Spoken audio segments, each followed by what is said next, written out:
او جناب چھوڑیں، دور بدل گیا، حالات بدل گئے۔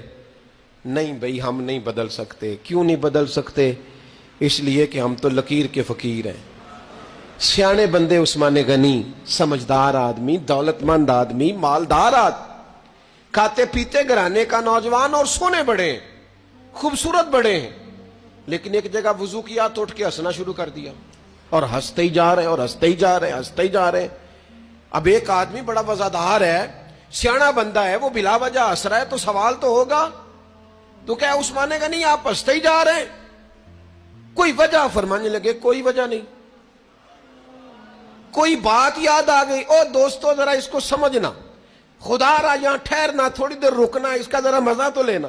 عثمان کوئی واقعہ، کوئی بات یاد آ گئی، کوئی مزہ والی بات، کوئی دل لگی، کیا ہوا؟ کہنے لگے کچھ بھی نہیں۔ کہ ہنسنے کو جی کر آیا؟ فرمایا نہیں، کوئی ایسی بات نہیں جو تم، پھر وجہ کیا ہوئی؟ کہنے لگے کوئی وجہ نہیں، ایک دن نہ حضور نے یہاں وضو کیا تھا تو اٹھ کے ہنسے تھے۔ او سانو قید سجن دا گہنا ہے، او جنج رکھے اونج رہنا ہے۔ ہم نے تو دیکھنا ہے رخ مصطفیٰ، ادائے رسول، یار کی رضا۔ ہمیں کیا لگے کہ معاملہ کیا تھا، مفہوم کیا تھا، ہمیں تو اتنا پتا ہے وہ ہنسے تھے۔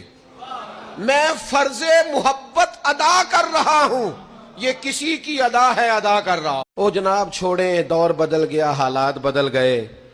نہیں بھئی، ہم نہیں بدل سکتے۔ کیوں نہیں بدل سکتے؟